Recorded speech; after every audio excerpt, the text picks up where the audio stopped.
Our Old Testament reading comes from Deuteronomy, chapter 34, verses 1 through 12. Hear the word of the Lord. Then Moses went up from the plains of Moab to Mount Nebo, to the top of Pisgah, which is opposite Jericho. And the Lord showed him the whole land, Gilead as far as Dan, all Naphtali, the land of Ephraim and Manasseh, all the land of Judah as far as the western sea, the Negeb and the plain, that is the valley of Jericho, the city of palm trees, as far as Zoar. The Lord said to him, "This is the land of which I swore to Abraham, to Isaac, and to Jacob, saying, I will give it to your descendants. I have let you see it with your eyes, but you shall not cross over there." Then Moses, the servant of the Lord, died there in the land of Moab at the Lord's command.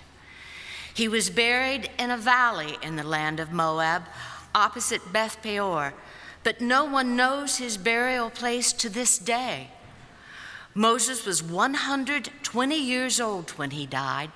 His sight was unimpaired, and his vigor had not abated. The Israelites wept for Moses in the plains of Moab 30 days. Then the period of mourning for Moses was ended. Joshua, son of Nun, was full of the spirit of wisdom because Moses had laid his hands on him. And the Israelites obeyed him, doing as the Lord had commanded Moses. Never since has there arisen a prophet in Israel like Moses, whom the Lord knew face to face. He was unequaled for all the signs and wonders that the Lord sent him to perform in the land of Egypt, against Pharaoh and all his servants and his entire land, and for all the mighty deeds and all the terrifying displays of power that Moses performed in the sight of all Israel. Our New Testament reading comes from 1 Thessalonians chapter 2, verses 1 through 8. You yourselves know, brothers and sisters, that our coming to you was not in vain, but though we had already suffered and been shamefully mistreated at Philippi, as you know, we had courage in our God to declare to you the gospel of God in spite of great opposition. For our appeal does not spring from deceit or impure motives or trickery, but just as we have been approved by God to be entrusted with the message of the gospel, even so we speak, not to please mortals, whether from you or from others, though we might have made demands as apostles of Christ. But we were gentle among you, like a nurse tenderly caring for her own children. So deeply do we care for you that we are determined to share with you not only the gospel of God, but also our own selves, because you have become very dear to us. And then the gospel reading from Matthew chapter 22, verses 34 through 46. When the Pharisees heard that he had silenced the Sadducees, they gathered together, and one of them, a lawyer, asked him a question to test him. "Teacher, which commandment in the law is the greatest?" He said to him, "You shall love the Lord your God with all your heart and with all your soul and with all your mind. This is the greatest and first commandment. And a second is like it. You shall love your neighbor as yourself. On these two commandments hang all the law and the prophets." Now, while the Pharisees were gathered together, Jesus asked them this question: "What do you think of the Messiah? Whose son is he?" They said to him, "The Son of David." He said to them, "How is it then that David by the Spirit calls him Lord, saying, 'The Lord said to my Lord, sit at my right hand until I put your enemies under your feet'? If David thus calls him Lord, how can he be his son?"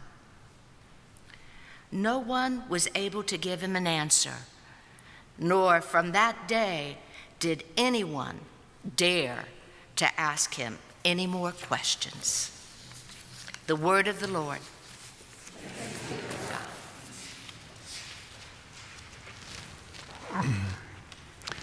As I read these scriptures this week, thinking about what to say in the sermon today, the Deuteronomy text struck me that Moses had led the people through the wilderness for 40 years and got to the edge of the promised land but could not go there, could not enter it with them.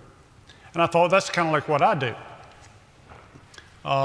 As an interim, I get us through the interim period, and y'all go on into the promised land or a promised time, and I don't get to go with you. And that's about all I would have had to say about that. So you may wish that I had chosen that. And would beat everybody else to the restaurants.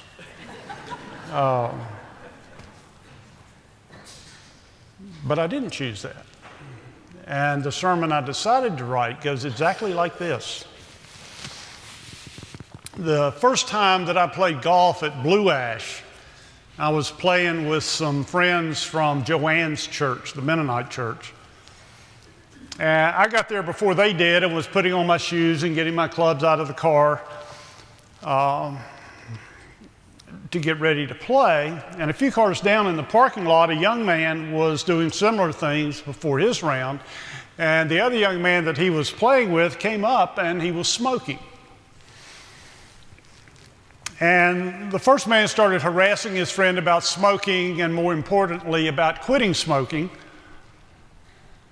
And then he said to no one in particular, and maybe just to the heavens, "Can somebody give me a hand here?" Well, I was the only somebody around, so I walked over, and I was wearing shorts, and I pointed out to the smoker the scars on my leg where the surgeon had taken the bypass grafts. And there are 4 of them. And then I pointed to the top of the scar on my chest, which was visible. And I said to him, "If you smoke and you're lucky, this is what you get.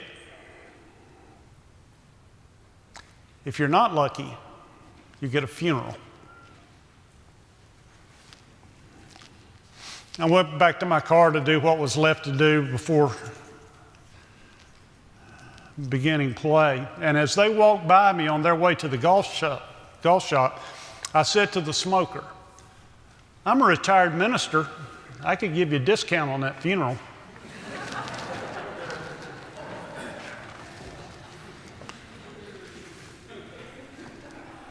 He didn't think it was so funny. A little over 16 years ago, I had a physical which showed an irregularity in my EKG and a spot on my lungs.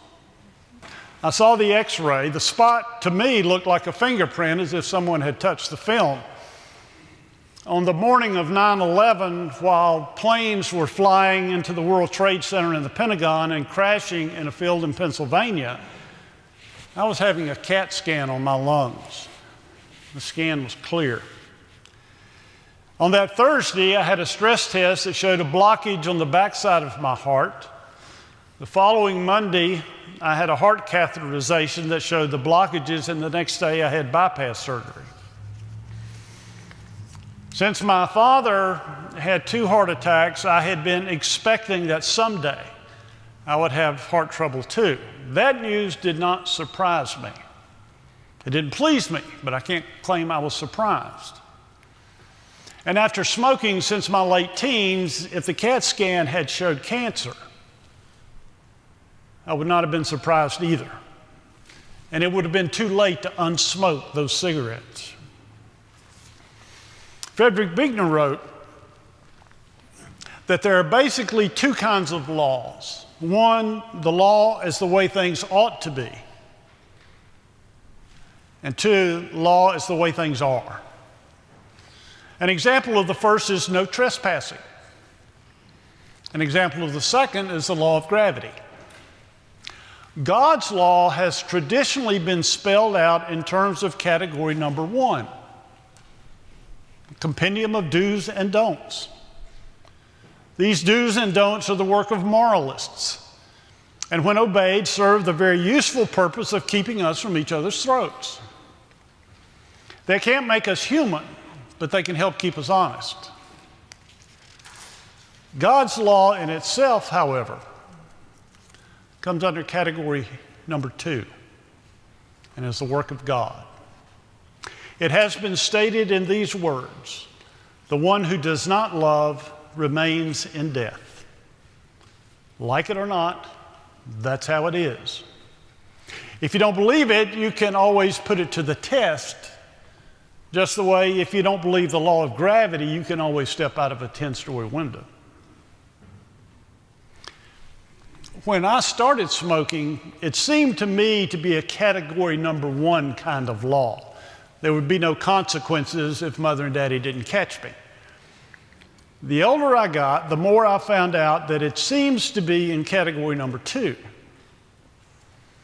There may not be an absolute correlation between smoking and heart disease or smoking and lung cancer. There seems to be a tipping point at which the correlation increases dramatically. Apparently, that's about 20 pack years. And it was after my bypass surgery that I realized that the only loved men who had heart attacks and or bypass surgery were the smokers. When the Pharisees heard that Jesus had silenced the Sadducees, they gathered together, and one of them, a lawyer, asked him a question to test Jesus. "Teacher, which commandment in the law is the greatest?" He said to him, "You shall love the Lord your God with all your heart and with all your soul and with all your mind. This is the greatest and first commandment. And the second is like it. You shall love your neighbor as yourself. On these two commandments hang all the law and the prophets." And while it is comfortable to think of that as being in category number one and to make a list of do's and don'ts, perhaps thou shalt nots, to make sure our children grow up with a solid ethical foundation and we have a standard for acquitting ourselves as good and moral people, if Buechner is to be believed, it actually falls in category number two. It describes life not as it ought to be, but as we have found it to be, and that those who do not love remain in death, and those who do love enter life.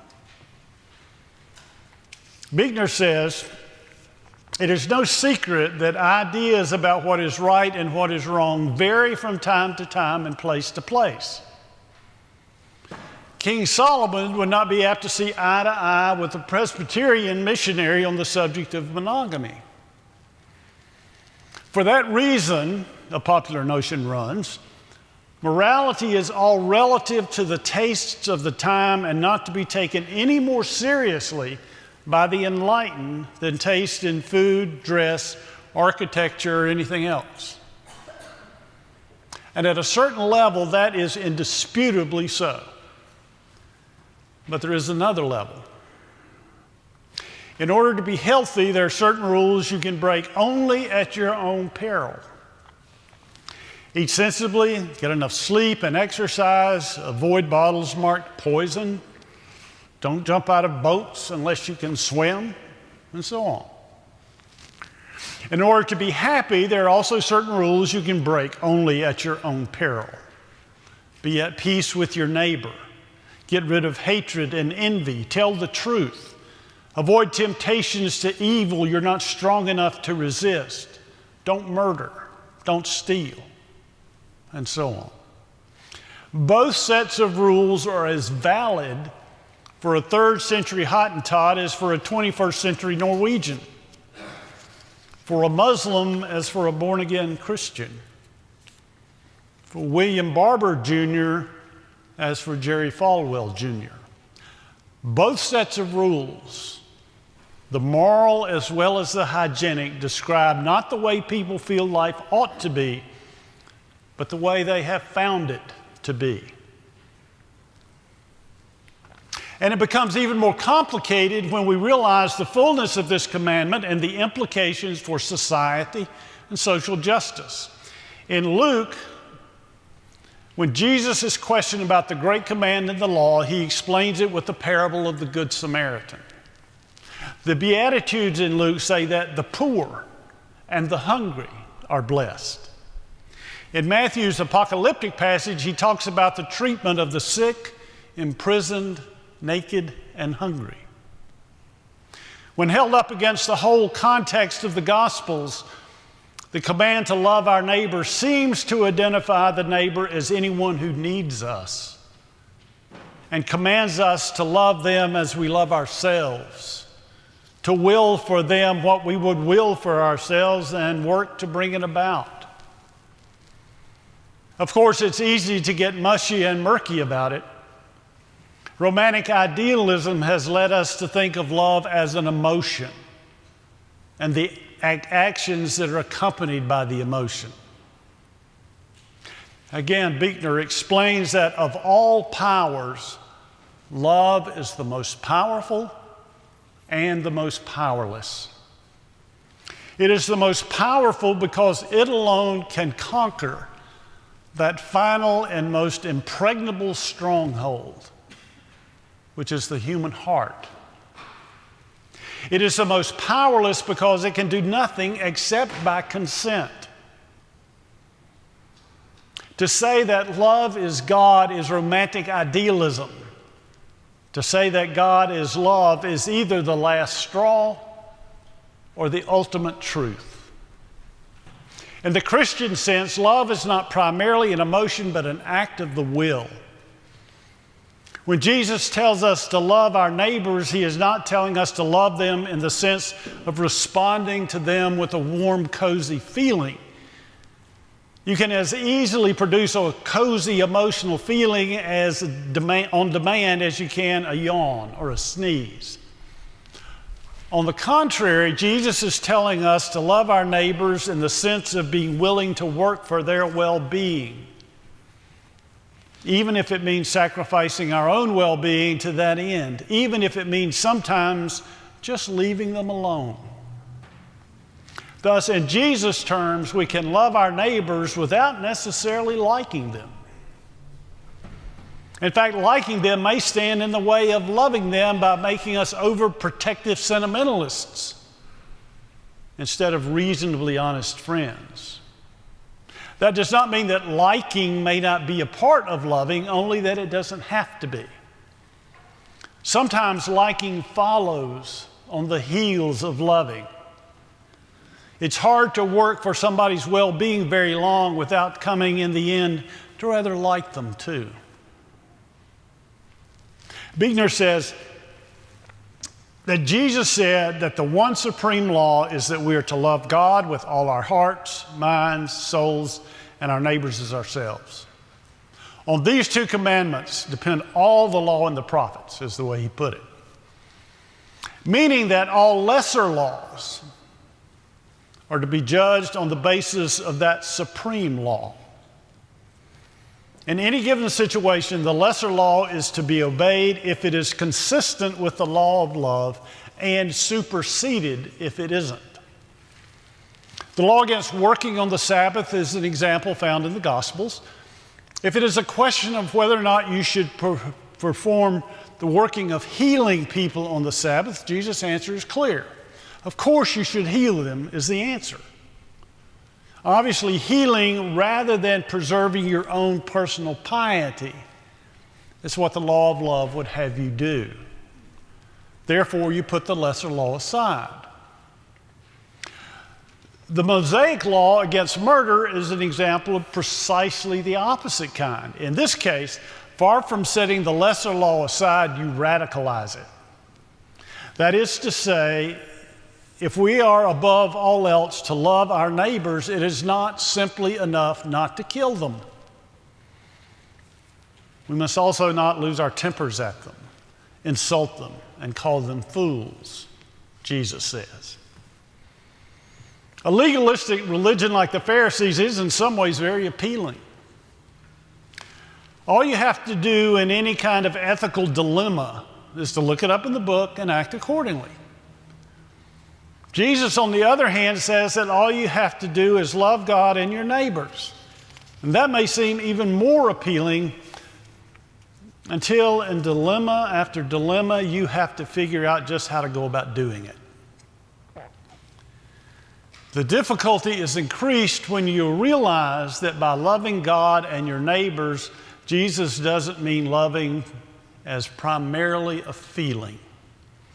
Instead, he seems to mean that whether or not any feeling is involved, loving God means honoring and obeying and staying in constant touch with God. Loving your neighbor means acting in their best interest no matter what, even if you personally can't stand them. In the big book of Alcoholics Anonymous, it tells a story of praying for someone from whom you are estranged, and to pray for them the very things you would wish for yourself. Whatever good you want for yourself, pray that the other person have it. That changes the attitude toward the other. Walter Rauschenbusch was a Baptist minister among the poor and industrial workers in New York City. In the early 20th century, he published a book titled The Social Gospel. Perhaps a caricature of that view is that as Christians, we have a responsibility to help those who are less fortunate than ourselves. That, I think, implies a power relationship with us in the powerful, safe position. Jürgen Moltmann takes a different approach. He says that by his actions, Jesus was known as the friend of tax collectors and sinners, and that Jesus called us friends. That leaves us with the task of maintaining those friendships that Christ formed on earth. And that means the sick, the prisoners, including political prisoners, the poor, whether we think they are the deserving poor or not, the hungry, and those the world's standards would give us permission to ignore. Not to do it is like ignoring the law of gravity by stepping out of a 10th-story window. Who knows how long it takes the spiritual damage to show up on the x-rays. For me, in smoking, it took about 14 years of thinking it was category 1 to find out that it was really category number 2. Then a chest x-ray showed my lungs weren't fully inflating, and I quit smoking. And a month later, the x-ray was clear. It was 20 years after that an EKG and heart catheterization showed the damage. Love God with all your heart and soul and mind, and love your neighbor as yourself, Jesus said. All the law and the prophets depend on it. Your well-being and mine, our relationship with God and with each other depends on it. Amen.